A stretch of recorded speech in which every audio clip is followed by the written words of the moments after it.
días a todo el equipo. Como siempre, inicio con la palabra de Dios, Salmo 46, 1 y 2.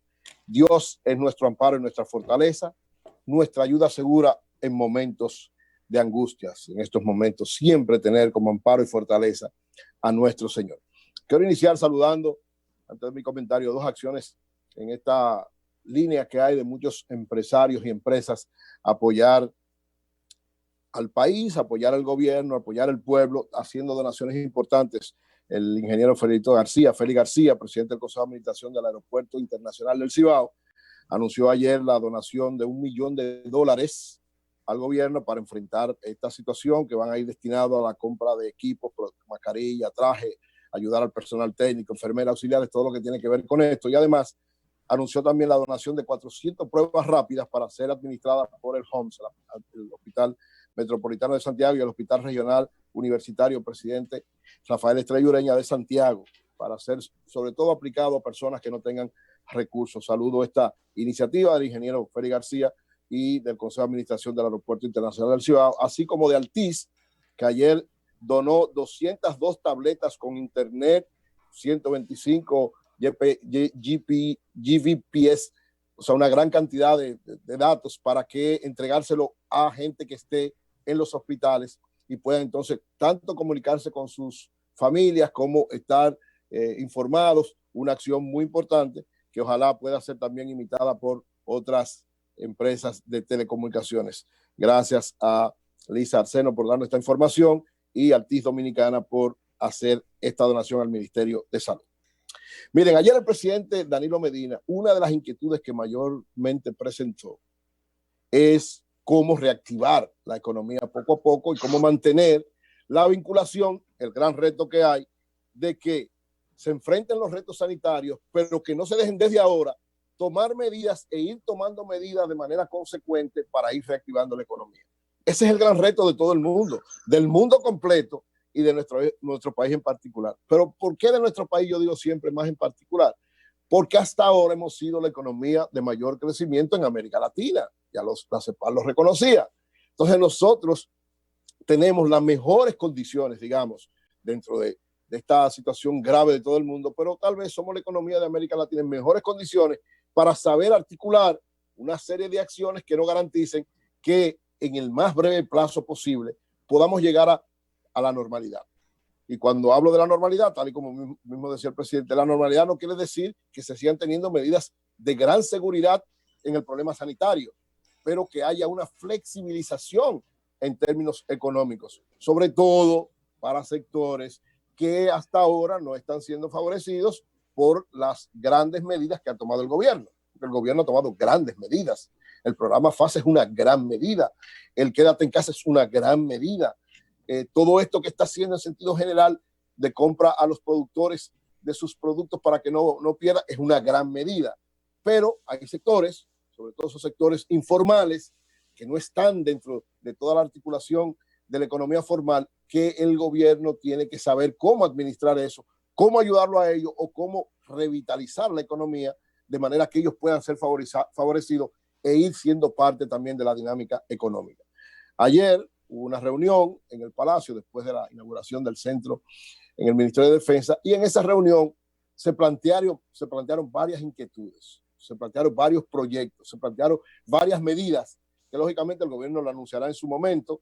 No voy a dar detalles sobre eso, pero sí ya se está planteando, sobre todo porque el presidente tiene un reto. Tiene hasta el viernes para solicitar la ampliación del estado del estado de emergencia y de mantener una serie de medidas desde el punto de vista de la operatividad y del movimiento de las personas.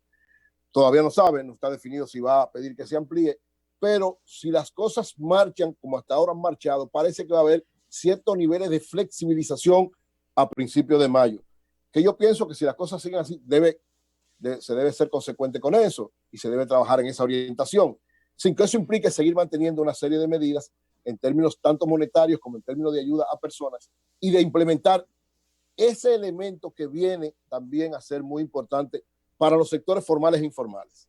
Por ejemplo, en el mes de mayo y junio, yo reitero que el programa FASE nada más está para abril y mayo, debe ampliarse a junio. Yo creo que también el gobierno debe anunciar que debe llegar hasta junio también ese plan. y que entre mayo y junio empiece entonces a implementarse las otras medidas que irían para el sector informal. Por ejemplo, hay registrado una gran cantidad de personas que no están siendo parte en el SUBEN, siendo parte directa, o una parte importante que está registrada pero todavía no ha sido incluida. Esa parte debería también ser incluido en un segundo momento de ese programa. Es decir, hay que tratar, ya hay 5.2, 5.3 millones de dominicanos que están siendo beneficiados por esta medida del gobierno, hay que tratar de llegar a una cantidad mayor en función de la realidad que estamos viviendo. Y hay un reto importante esta semana, porque desde el punto de vista del empleo, porque evidentemente una de las cosas más importantes es tratar de que la mayor cantidad de gente no quede desempleada en esta crisis. Y viene una situación que va a crear ciertos niveles de preocupación en los próximos meses. ¿Cuál es? Mañana, 24 de abril, se juramentan todos los nuevos alcaldes que fueron escogidos en las elecciones del pasado mes de marzo. Una gran cantidad de alcaldías que tienen una empleomanía bastante alta, cambiaron de mano, cambiaron del PLD a manos del PRM. Y lógicamente ahí hay un reto que tiene que ser manejado con mucho cuidado. El Ministerio de Administración Pública ha dicho que en este periodo no se puede despedir a nadie. Evidentemente, no puede despedir a nadie. Aquí hay un problema humanitario, político y económico. 3 niveles de problema. Humanitario en el sentido de que usted no puede, en medio de estas medidas de emergencia, tirar gente a la calle a lo loco. Político, porque evidentemente el equipo que empieza a dirigir las nuevas alcaldías tiene que traer su equipo nuevo, no solamente desde el punto de vista de la dirección general, sino su equipo operativo nuevo, por lo cual hay gente que lamentablemente por una serie de situaciones tendría que ser removida, y económica, porque evidentemente esa gente que usted lanza a la calle va a pasar situaciones muy complicadas.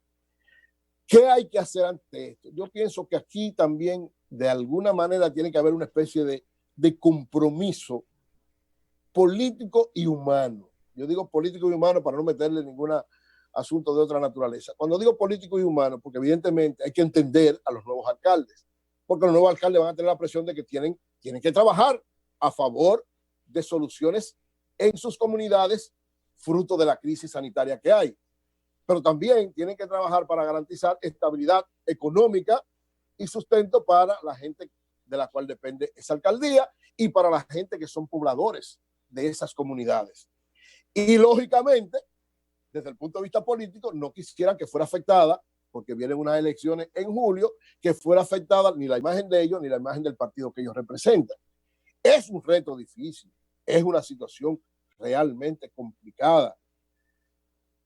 Ahí cada uno de los que son los nuevos alcaldes y los anteriores, porque en eso se mete otro reto. El nuevo alcalde puede decir, bueno, yo recibí, todavía ni siquiera me han entregado bien, porque ni siquiera va a haber actividades propiamente dicho para entregarle, tal vez no hay un informe lo más amplio posible, porque en medio de las circunstancias el que se va tal vez no lo ha podido hacer. O sea, es una situación complicada, por lo que yo creo que hay cierto nivel también ahí de emergencia entre lo que debe hacer el nuevo alcalde y el anterior, por lo que ojalá haya la suficiente madurez de parte de los dos partidos mayoritarios, PRM y PLD, que son los que van a alternarse el paso de uno a otro, y el que se va no abandone al que llega, sino que de alguna manera sirva, digamos, de auxilio y soporte para desarrollar una serie de cosas, y también entienda que el que llega tiene que tomar una serie de medidas que podrán afectar tal vez a algunas personas, por lo menos en un primer momento, y ojalá que dentro de los planes también que tiene el gobierno puedan ellos dos ponerse de acuerdo,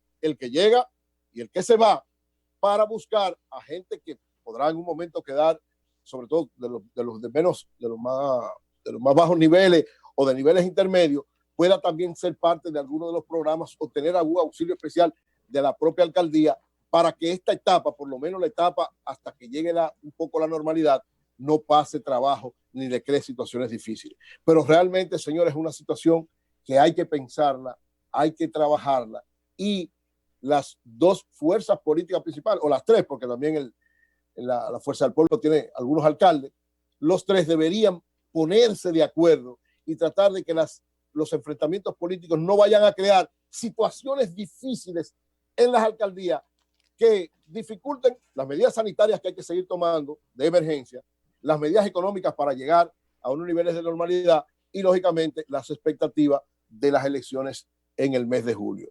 Yo exhorto a todos los alcaldes que salen hoy, mañana, y a los que entran mañana, que tengan niveles de comunicación, de comprensión, de concertación, sabiendo que estamos en una situación muy difícil de emergencia. Y finalmente, el Banco Mundial anuncia hoy que las remesas van a tener un descenso en América Latina de alrededor de un 20%.